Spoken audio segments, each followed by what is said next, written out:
Hi, Jim, and hi, Sabrina. Hi, Mike Taylor. We are in our different locations. Jim, can you please tell us where you are? Yes. Well, one thing, when you're old, you know how old I am, Mike. Yes, I haven't started those yet. At one point, you reach grandparenthood, and we are babysitting our little 9-month-old granddaughter, Hazel. Hazel Pearl. Yes, and she's sleeping. So I am in my daughter's garage, and I'm standing at her husband's workbench, and we're recording a podcast because we don't want to wake the baby up. So, here we are. It's pretty early here, but, who cares? One day Hazel will understand what you did for her. That's right. That's right. To let her sleep. And I have been just recently invited into the podcast studios of Sabrina Schmitz. You I have. got to see her house. He was just here getting a grand tour, of this place.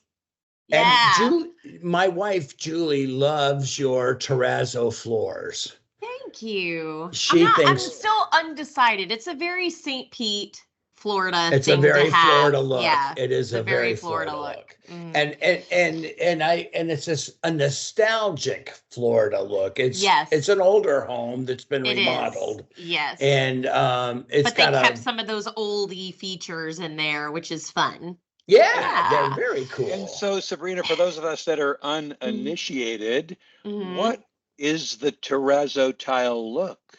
It looks like, it honestly looks like if you go into Publix or a grocery store, like the floors you see at the airport. It's so funny now that I have these in my house. When I was walking through the airport and I was like, oh, looks like my floors at my house. Or at Publix, it looks like it's got little, Specks. almost like little pebbles. Yeah, pebbles in there, but it's not. It's all smooth. You know what I'm talking about? Yeah. Yeah. And So Mike's today, in his new home. He's broadcasting from your new place. I'm broadcasting from my brand new home. I spent the night in here last night. And of course, it gets cold here last night. So will I be swimming today? Probably not. Yeah. Well, the water is super cold. There's but yes, plenty of time for that. Yeah. Plenty of time. We are talking about my absolute favorite part of Yearbook, going to camp. Going to a summer workshop, taking our students, the brand new staff that you have absolutely not a lot of confidence in yet. We'll talk about that later on. And watching them bloom. And I loved going to camp. I'm sure you two did as well. Oh my gosh, it was the thing. And it got to a point with us that I never even had to sell the kids on camp. The kids that had been the year before hyped it up so much that all the new kids on staff didn't want to miss out. So they were always coming. So it kind of became a nice little cyclical pattern of, I didn't even have to beg people to come to camp. They all wanted to be at camp. They did not want to miss out on that experience. And that always set us up for a successful year. Camp is crucial in getting you ready. Yep. It's a lot of sleepless nights, but I loved it. Yeah, in my day, my very first camp, I decided to take over Yearbook, and I went to my first camp at Stanford University with my two editors. I didn't know them really at all, and we were thrust into the world of Yearbook just so fast, and I fell in love with it right there. Literally, I have been going to camps. Mike, are you ready for this? My first Yearbook camp was with Daniel Boone? That's right. Was in 1982, and I've been to Yearbook camps every summer since 1982. That's crazy. Wow. I can't believe it. You gotta love it. You gotta love it. There are several different types of camps, and let's talk about those. That's right. A spring premiere, which is probably going to start in your area, or your rep will know. Spring premiere or spring showcase. They're happening now. And then there's regular workshop, overnight, spend the night camp. And then we're going to talk about Elite Weekend at the end. Spring workshops are really just usually a 1 day, like just a quick field trip. It doesn't require like hotels and all that stuff, but real easy way to get your kids starting to think about next year's book. So once you're like putting, hopefully, fingers crossed, knock on wood, you're done with this year's book by the time you're going to a spring workshop. And then usually at that point you are starting to switch gears, and it's one of those like, what do I do with these kids now that we're done with the book? Take them to a spring workshop. Let them start getting some ideas and brainstorming themes, learning about trends, and getting excited to start thinking about and kind of casting a vision for what next year's book is going to be. And so many of them are called inspiration workshops now. Yeah. And it's a perfect time to start gathering your resources from which you're going to pick your theme and move forward with the development of the book. And, again, what you have to remember, this is a process. And the more you start getting input, the easier it's going to be to make those decisions and have them work for you all year long. So step one in the workshop thing is that inspiration workshop or that kickoff workshop that's going to be happening. What do we used to call, Mike? Premieres? We call it premieres. Spring flings. Like 1 day inspiration day. John Kelly in the Kansas City area calls his inspiration day. Sabrina has one. Tracy Gorman has one over in Orlando. There's a bunch of them. And if they don't do them in the spring, they also do them in the fall. So check, like Monica Larrera and all of Southern California do a thing called Spooktacular, which is my absolute favorite of mine, because the kids come in Halloween costumes. They have them at Dave & Buster's. I live to do a Spooktacular. Veronica Levine does them. They're just all over the place. They're easier for a rep to pull off than a camp, but they're also fun. And again, all these things that we're going to talk about, they pay rich dividends. So you may get out of class for a day and think you're going to be missing being on campus, but it's like 2 weeks of work ahead of time to get you going. And exactly. It's that bond. It's the beginning of the bond. That's what I was going to say. So like 1 day workshops, like anytime you're taking your staff out of the classroom and you are doing something off campus together, that is team bonding moments, Yep. And so you get that at that spring workshop, but you also really get that at those summer camps. And I know, like, we were all teachers. We've all had to do the field trip paperwork and the reservations and all that stuff. It's a pain. Yes. Like nobody wants to have to jump through all those hoops, but I'm telling you, there is nothing better. Yes. There is nothing better to get your staff off on the right foot in the fall than by having that time away from camp. Everything that you're trying to rush around and do those first couple weeks of school, when you're trying to balance a million and juggle a million things, you can get all of that stuff done and underway at camp. And plus your staff gets to know each other, how each other works, like how they react to things, what they can handle. And that's so valuable going into the school year. And it's fun. It's just fun. Did you guys pay for your students to go to camp? Because camp isn't cheap. No, that's a great point. In the early days, and this is something you want to work for at your school. In the early days, student government paid for our trip to go to camp. They valued what we were doing. They wanted to invest in the editors to go to camp, and that didn't last forever, I'm sorry to say. And we budgeted that money every year following, because I mean, camp really is the way to solidify your whole leadership, the progress of the year. If you can get your kids to give a week, they're going to be all in. So it's just not a week. It's like 3 days. At the most, 3 or 4. Yeah. So, but still, it's a week out of their summer. Yeah. Yeah. And it's like Jim was saying, like they get bought in to the yearbook as a whole. Like if you want them to get to know each other and rely on each other and feel responsible to one another when they're doing their work and their spreads and whatnot, camp is the best way to do that. I mean, they were up at all hours of the night, multiple nights in a row, working on projects and assignments from their camp and everything. But that's when they get that bond and that responsibility to one another that carries into the school year. And I always paid part for the kids. Like it was within our budget to do so. So I would pay for the hotel rooms.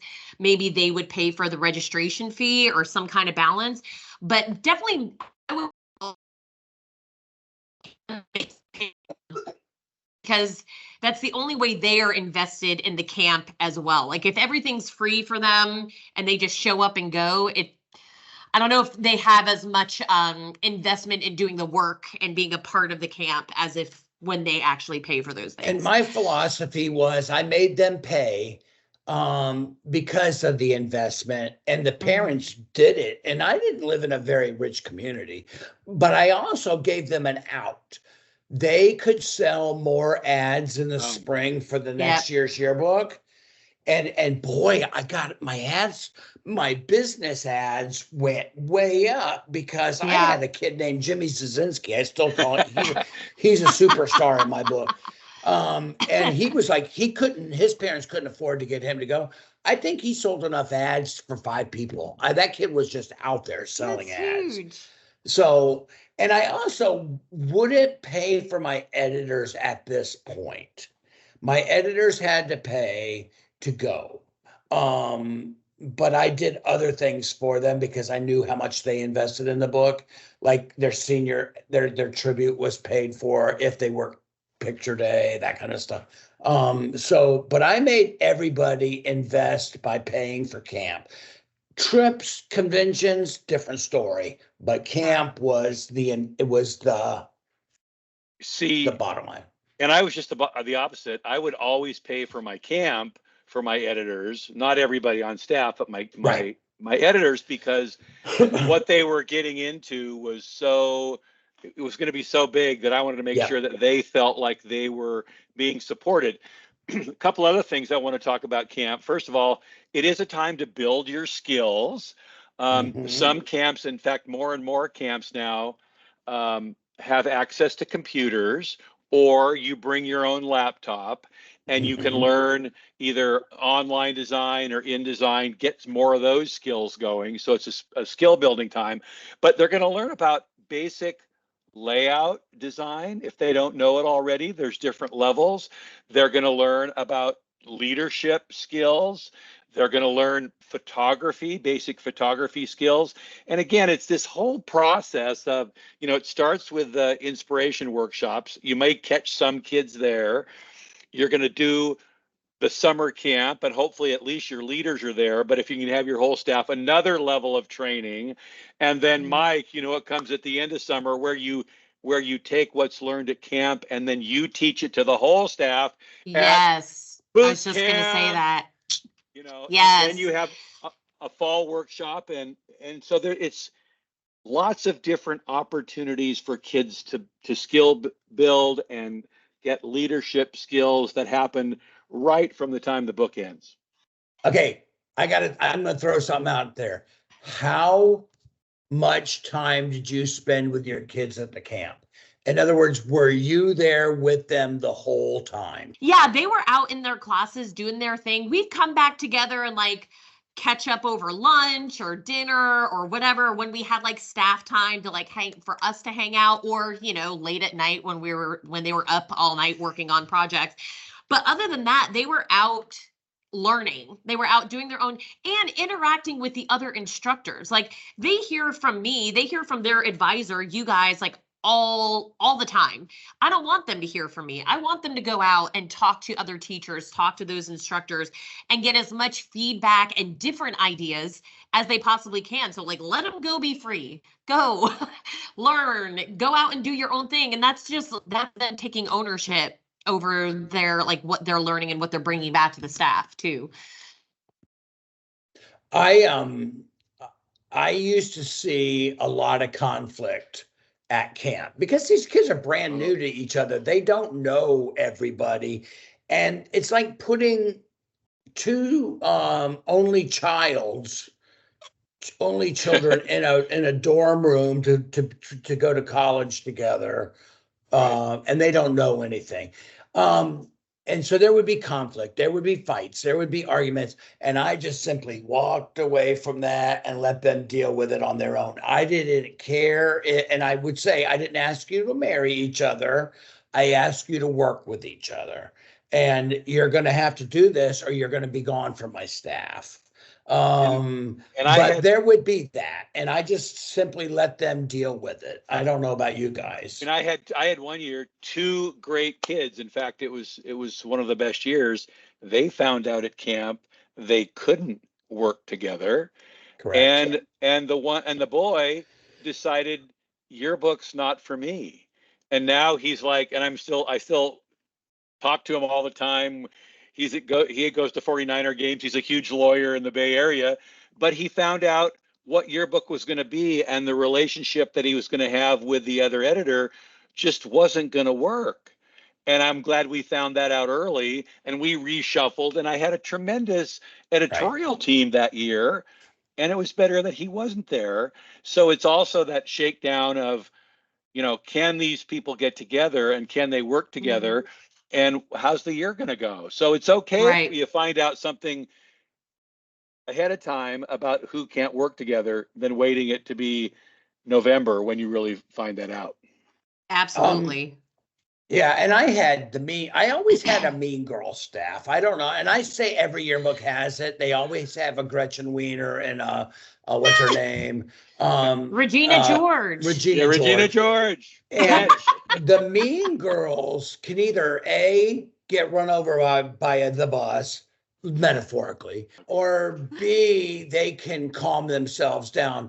And I let the bus kind of run over the mean girls. The other staff would get on them and say, "We're not playing with you," and I let that go on. And I will say sometimes though, even you're right. Like I've had those moments where like kids on my own staff weren't getting along. But one thing I did notice is that it's kind of the same as conventions in that like they're exposed to other staffs. They're exposed to how other staffs function, kids on other staffs. And sometimes that makes them bond a little bit tighter because they're feeling competitive against those other staffs there. Like, is our theme package better than theirs? Are we doing better in photography than they are? And so sometimes, hopefully, in theory, it helps actually like unite them a little bit more because they've got a common enemy. Like they've got all these other staff they're trying to compete against and do better than at camp. And that's sometimes a good thing. Exposes them to what other ideas are out there. That's always good too. Yeah, and just that whole idea of exposing them to other ideas that are out there. I have like 3 classic yearbook stories that I always tell. My second year, I'd finished one book. I had my new crop of editors, and I went into the room, the break room or whatever, and they had the yearbook library. And I know at all our Walsworth camps, we're going to bring in tons of all our 31 award winners so people can look at them. And I still remember I went into the box that had the library at my second camp, and I pulled out Bruce Watterson's Old Main High School yearbook. Didn't know who he was, but I opened up that book and I saw what a yearbook could be. And I took that to my kids and I said, look at this. Look at this great photography, how much better it is than ours. And look at these stories where they're telling what's going on at their school in a way that we didn't. So you can get inspired at a workshop too, to take your book to the next level. And then you meet some of these people and they become your friends for life. So I mean, I can't say enough. Let's talk about my favorite workshops. Yes. Elite weekends. Go. Yay. Elite weekends. Yes. Those are Walsworth sponsored, and they happen in September. The first one's in Kansas City, the very first weekend of September. Then we go to Orlando.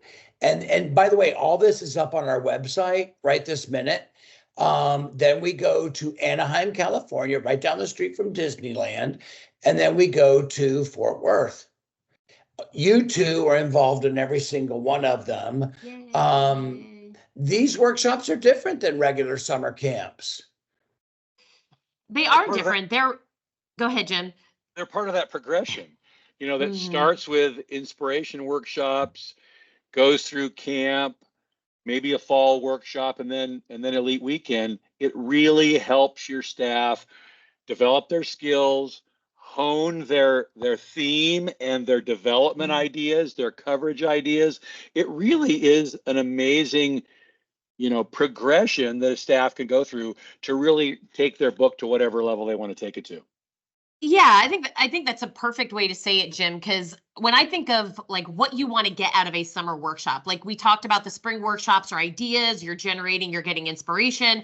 Summer workshop is when you start taking those ideas and you're really putting them into action, but you're doing it with instructors around you that are giving them feedback and talking them through, like, is this verbal going to work? Does it go with your visual? Like, and really a lot of schools will come out of camp, hopefully with a cover, with end sheets, hopefully with that whole theme package, right, Jim? Like the cover, end sheets, title page openings, like they'll have all of that designed and ready to go.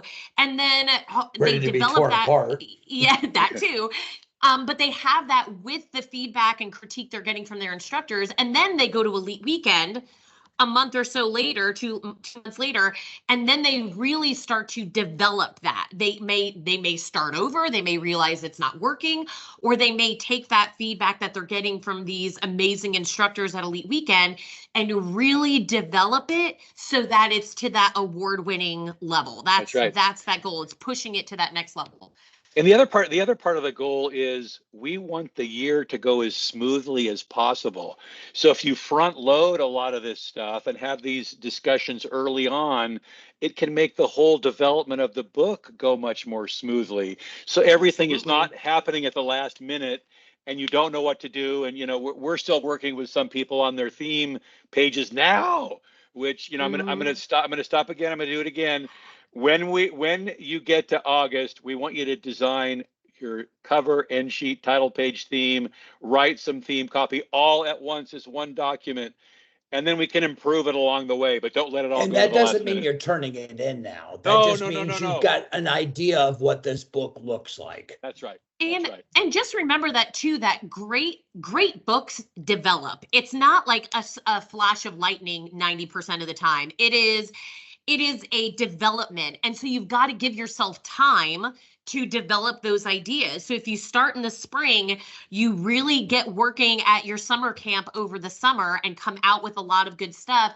And then you take that to Elite Weekend and you develop it even more. That's where you get to that next level of yearbooking. That's where you get these like amazing, like groundbreaking award winners because they're taking the time to develop. If you wait to start that whole process in September, now you're just busy trying to actually make the book. We don't have enough time to develop. So that's a beautiful, important part of camps is just giving yourself that time to be creative with things.